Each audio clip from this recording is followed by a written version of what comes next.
meus trabalhos anteriores são filmes de arquivo, são filmes feitos a partir de arquivos VHS antigos do meu tio, Roberto, que morou em Juazeiro há muito tempo. E a primeira câmera VHS da cidade foi dele. Então ele tem um arquivo enorme de, enfim, festa de casamento, batizados, os grandes eventos da cidade, final dos anos 80, começo dos anos 90. Então, quando eu comecei a estudar cinema aqui, eu pensei, cara, eu não tenho câmera para fazer, não tenho nem câmera, nem muita paciência para pensar em questões formais, assim. Então, eu vou pegar esses arquivos VHS e vou, de alguma forma, exercitar essa linguagem, né? E aí surgiu meu primeiro filme, se chama A Curva, que é um filme de 5 minutos com imagens. Depois eu posso passar o link para vocês, tem na internet. É um filme de 5 minutos só com imagens de pessoas numa festa. É uma espécie de comemoração, enfim, um coquetel no sábado à noite. Então, as pessoas estão nas mesas, sentadas, as famílias e tal, os casais. E, enfim, os câmeras chegam, né? O sujeito chega com a câmera VHS, só que a câmera é muito ruim, não capta muita luz. Então, ele tinha um assistente que jogava uma luz, assim, um refletor de luz muito forte. Enfim, é uma fita de 40 minutos só com isso. Muito esquisito, é um constrangedor, né? Você chegar com a câmera, não só com a câmera, mas com a luz. E isso me despertou uma certa tensão para fazer esse primeiro filme. Depois eu fiz um filme chamado Jarro de Peixes, que também foi mais de arquivo. Esse um pouquinho mais longo, tem 8 minutos.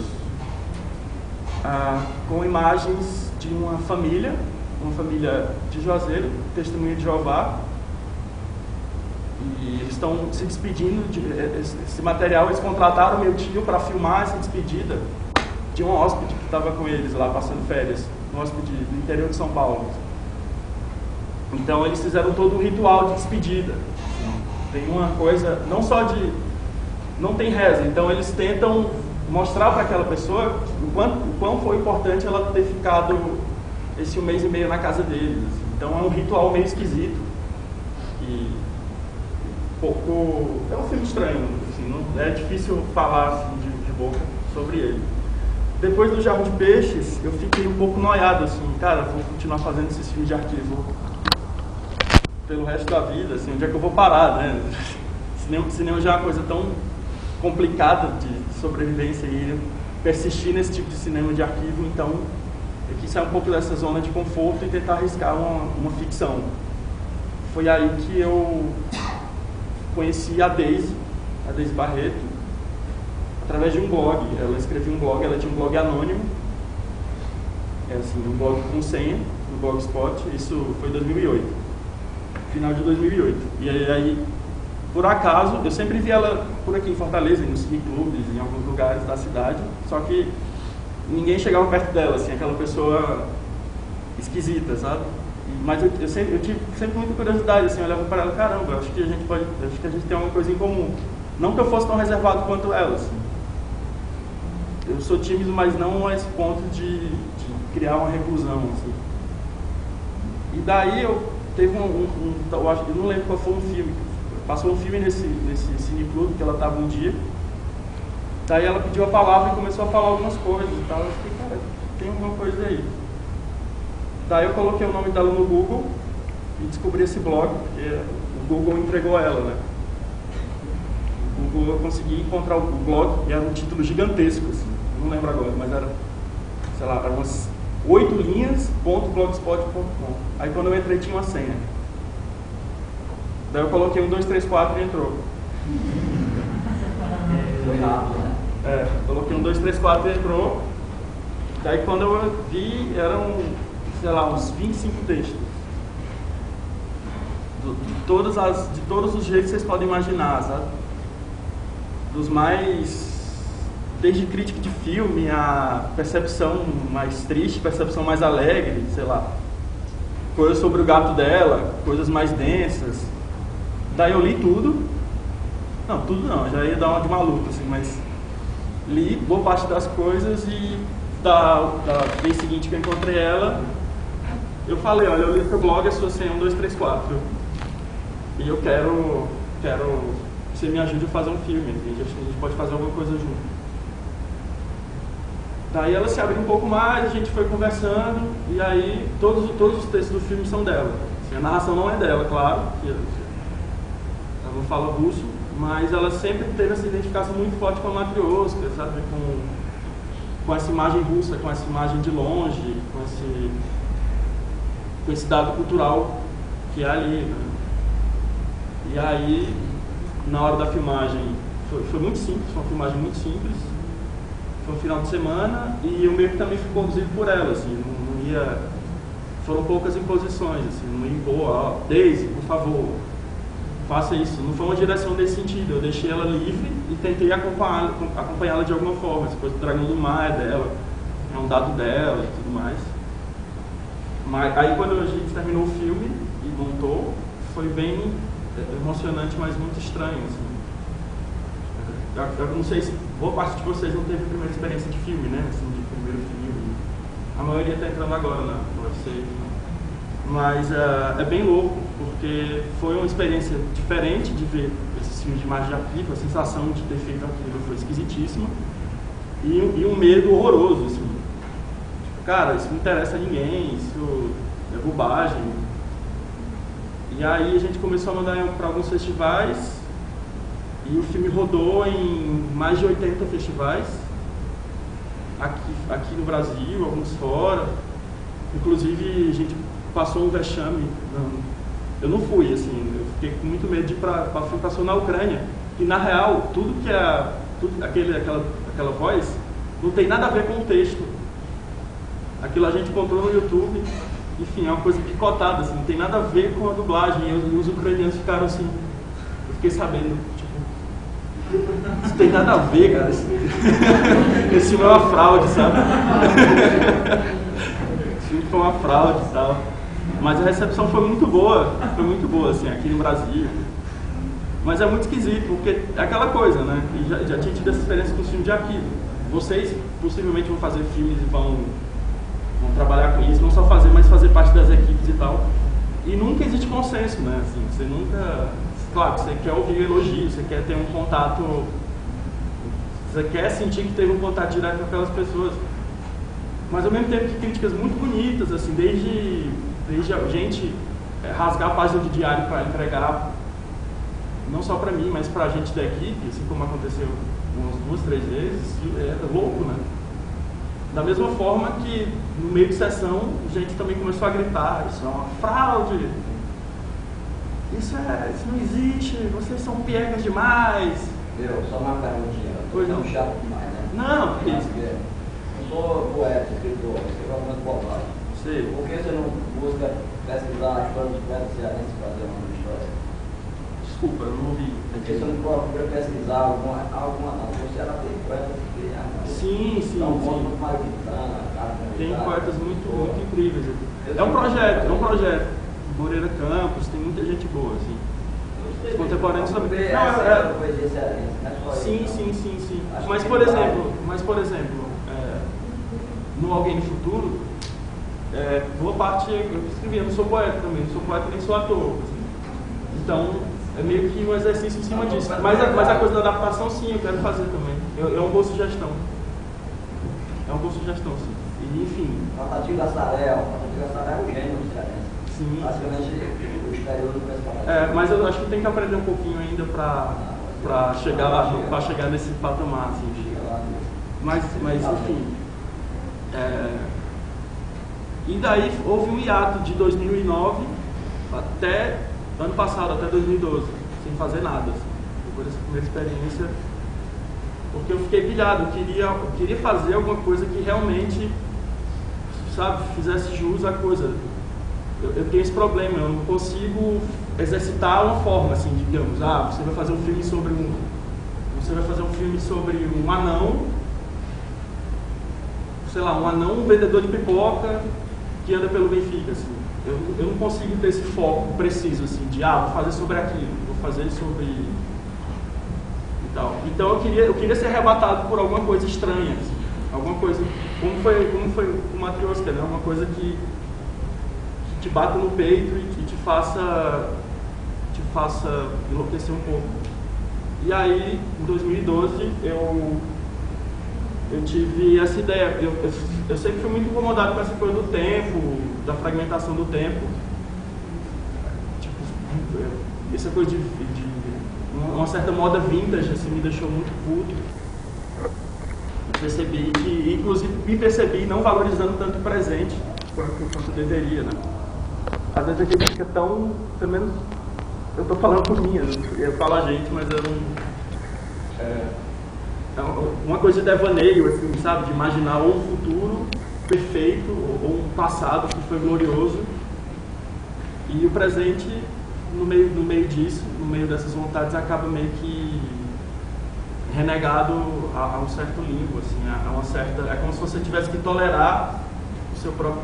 Estava tolerando o meu próprio presente, né? Daí eu fui pro festival, e conheci essa atriz, a Mirella Granucci, né? E apesar de ser linda, incrível, ela era meio que parecida... A Daisy é linda e incrível, era aquela pessoa linda e incrível, isolada, assim, né? Poxa, eu vi a Mirella também, meu Deus, por que essa pessoa é tão misteriosa, assim, né? E não deixa de ser uma paixão, assim. Eu fui arrebatado por essas duas paixões.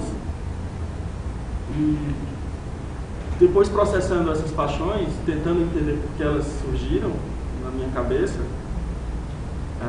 eu me vi nessa condição de provocar essa pessoa, provocar no melhor sentido possível, assim, de provocar essa pessoa, tentar chegar no íntimo dela, assim, meio que de uma maneira muito delicada, sem ser aquele pernóstico que chega assim pra você e diz, o que é que você tá pensando, assim, sabe? Eu dou R$10 pelo que você tá pensando, não é desse tipo. Observando as ações dela, nesse pequeno período de convivência que a gente teve, sei lá, 4 dias, 5, eu percebi que ela tinha, nas conversas informais, eu percebi que ela tinha essa inquietação com o tempo também.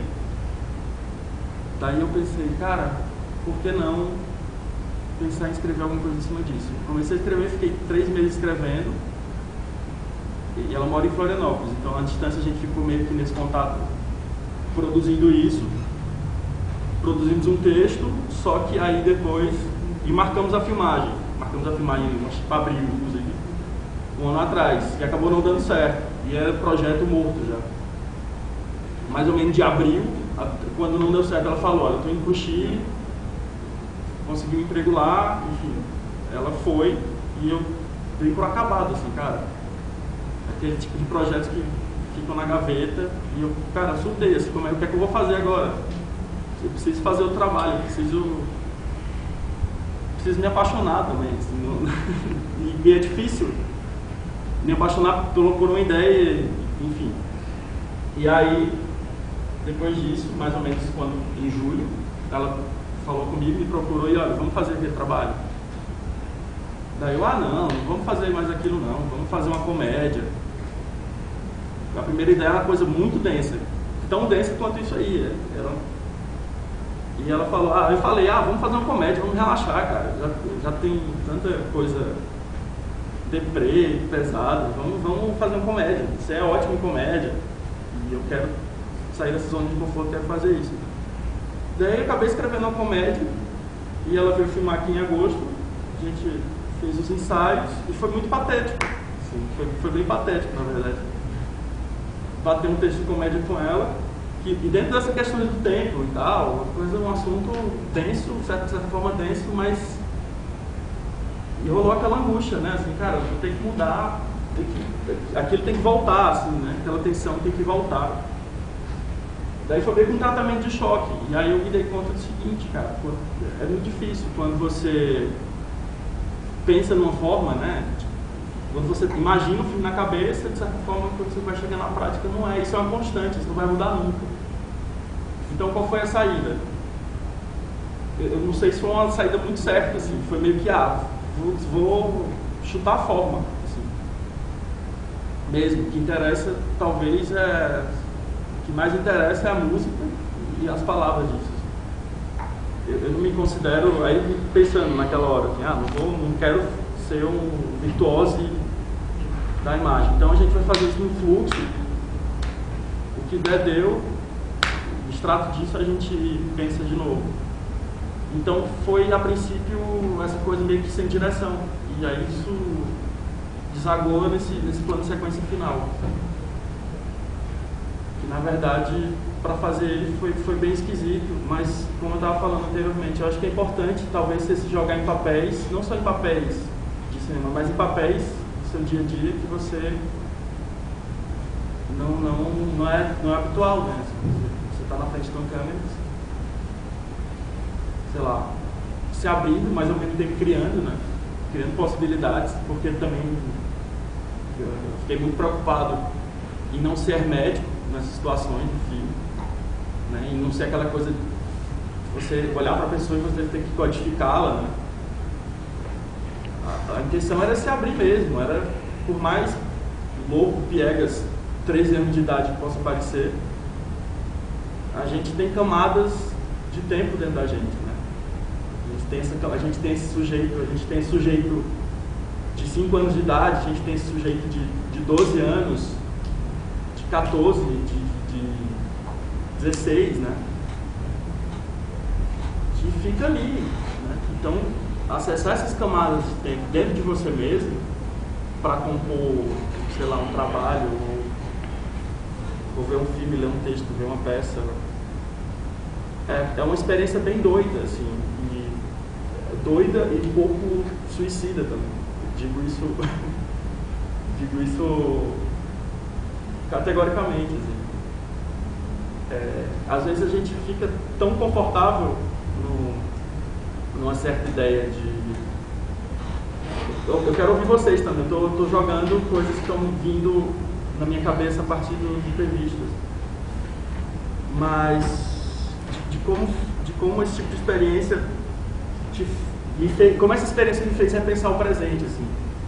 Se isso teve uma razão-chave, não foi a de fazer um filme, olha, para pensar numa ideia de carreira, assim. Não mesmo, eu queria muito ter essa noção direta, assim, essa construção de uma carreira, seja lá o que for. Foi talvez o filme existiu para descobrir um presente mesmo, para fazer desse presente não a construção do futuro, porque depois desse filme pode ser até uma frase meio vazia, mas depois dessa experiência do filme, o futuro não existe. Para mim, o futuro não existe mesmo. Né? Essa coisa de futuro enquanto a construção de um presente e tal. Isso para mim foi meio que descartado, essa ideia de futuro. E a ideia de passado, eu continuo assim, na pilha de passado, mas não tão em função dessas construções, digamos assim, perfeitas, né? Que você imagina, quero um futuro assim, assim, assado. Foi meio que um banho de água fria, assim. Enfim, algumas coisas podem vir depois, mais diretamente. Agora é isso, se vocês tiverem alguma coisa para falar, alguma pergunta sobre os outros filmes, sobre esse filme, alguma coisa de processo, alguma impressão, por favor. Sem usar aquelas cenas de você na neve, na rua, foi simulado ou era você mesmo? Cara, ali foi um amigo meu, o João Pereira, português, e aí eu tava montando o filme e pedi pra ele. Eu pensei em filmar sei lá, nas dunas, sabe? Criar um clima mesmo. Mas eu queria neve mesmo. Pra fazer neve a gente não tinha grana pra Mas aquilo é lindo, né? Quando eu vi, eu pensei, cara, é isso mesmo, assim. Eu nunca vi neve, assim, não sei se vocês já viram, eu não tenho essa sensação da neve, mas visualmente é foda, assim. Quando eu vi, cara, eu fiquei até com medo, assim. Porra, esse começo tá melhor do que o fim inteiro. Esse começo vai... O que a gente filmou tá contrastando muito. Sim, coloquei. E assim, essa coisa do alguém, do Matrioska, reparando agora, é muito doido, assim, eu volto a falar a palavra suicida, assim, porque são filmes de quebra, né? Os filmes se quebram no meio, assim. E essa coisa da rua, né? De andar na rua, de como foi meio espantoso reparar isso, assim, a rua quebra o filme, né? É uma realidade, é o presente da rua, né?